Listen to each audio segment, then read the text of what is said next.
Hi, and welcome to How to Go to Therapy, a channel with all the ins and outs of how to go to therapy. I'm not a therapist, but I do have professional and personal experience in the context of mental health, and you can feel free to look at the description if you'd like to know a little bit more about me. So this video, I want to talk about how to find a therapist that is the right fit for you. I've had more than one therapist. I'm currently living in my third state where I have had a therapist. So Georgia, that's where I'm from originally, and then California. So I've had a therapist while I lived there, and now I live in Arizona.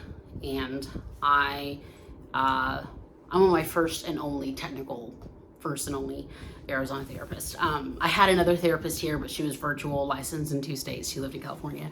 She was super cool. It's just once I was able to do in person again, I really missed it, so I came back to in person. But yeah, so I've had a few different therapists that I would consider pretty significant in my my current emotional state, which I'd say is pretty good. But I've also had a few therapists that I would not consider positive contributors to my current state, and I will share a little bit about that as well, because I think it can be really daunting when you're trying to look at how do you find a therapist that's right for me. I mean, of course you can look at somebody's website, right, and there's the practical elements of okay, well, do you have availability? Do you have availability? Do you work with my insurance? There's those kinds of questions, and that kind of stuff makes sense.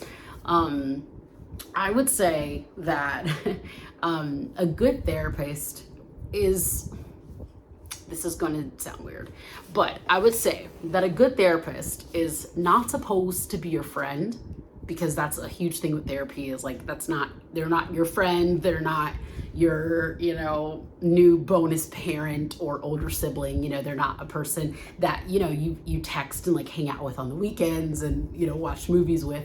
Your therapist is not your friend, but your therapist should hopefully provide a friendly environment.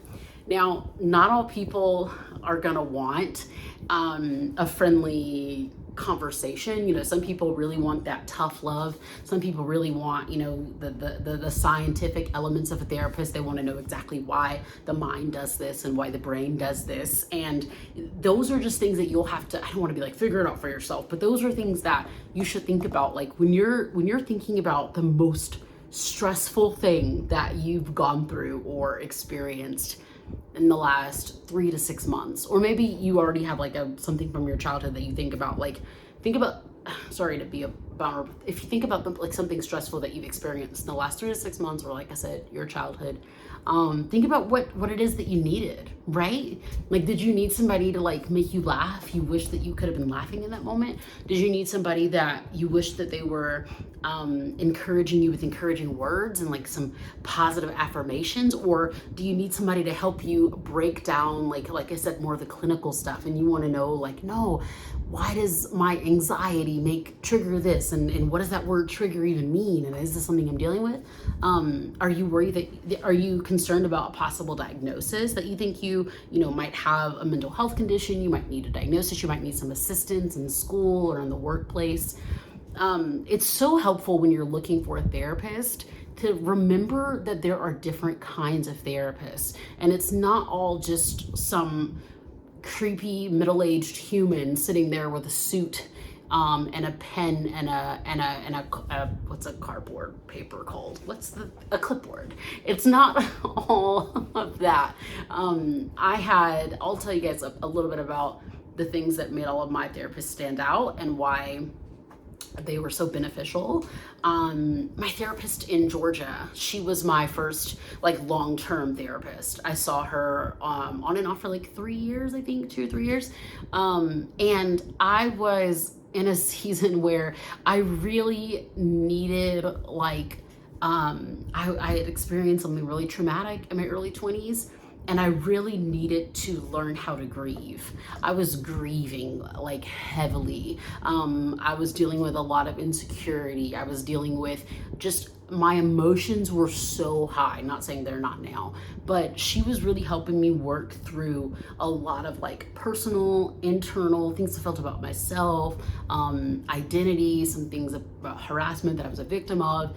And so she really worked a lot with young women and worked a lot with young women that have been victimized. And so that was a very specific type of culture that I was in that was amazing. And I really needed someone that was very nurturing and soft-spoken, and that was great.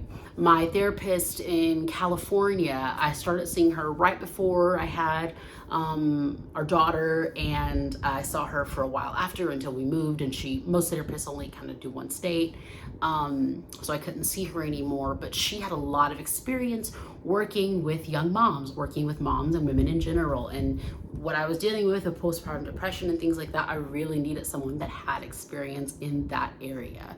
My therapist now is a lot more, I would say a lot more clinical in a good way, and a lot more like tough love in a good way. I wouldn't even call it tough love, but she's just a lot more like, I tell her all the time, like, please don't be nice to me, which she's like, that's not a good thing. We should always be nice to ourselves. And then I'm like, yeah, but yell at me, because where I am right now, I'm like, look, I'm a mom, I'm a wife, I'm an entrepreneur. I only have so much time in the day. Let's fix this, which that's not how it works.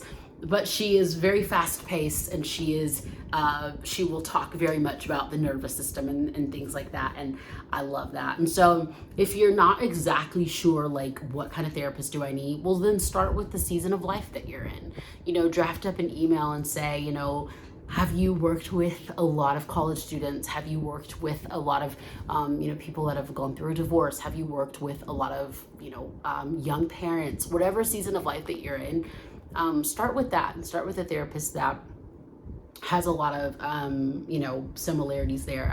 As you might have noticed, I'm not sure how I shared all the stories, but when it comes to one-on-one, I've also only ever had a female therapist. I've had a Black female therapist, I've had a white female therapist, and I've had great experiences, both of those. There was a season in life, a particular time in life, where I was only talking to a Black female therapist. She was my virtual therapist, and I needed that, like, for just certain like validation reasons and conversations and stuff like that. That was a necessity, because there were things I needed to know and understand and receive clarity on, and I needed to work with someone who looked like me and was very much like me in other ways. Just because a therapist, is a guy or a girl or whatever, it doesn't mean that they'll only be able to talk about guy stuff or girl stuff, but you got to remember, you're the patient, you're the client, you're the person, however it's phrased. This is about you and your needs. This is not about serving the therapist, right? They can handle it. And that's not to say that we should just like beat up on our therapist, but if you need a therapist and you really would prefer that it's someone that has had a child before, and because you're dealing with postpartum depression, and they say, I've never had a child, but I've worked with a lot of moms, you're allowed to say, thank you so much for your input, and then let that be the end of it. You don't have to feel obligated just because like they're like, oh, well, I should be able to help you or whatever. If it's not what you want, if it's not what you need, if it's not what makes you feel most comfortable, then you don't have to go. You can also go to 1 or 2 sessions with a therapist, or however many, and then not go again if it's not the right vibe. And I want to talk about that in a future video on how to break up with a therapist, because I've had to do that before. Let's try not to ghost our therapist. You know what I mean? They can handle it, but let's try not to. I'll talk about that in another video, so feel free to subscribe. And thanks for watching How to Go to Therapy.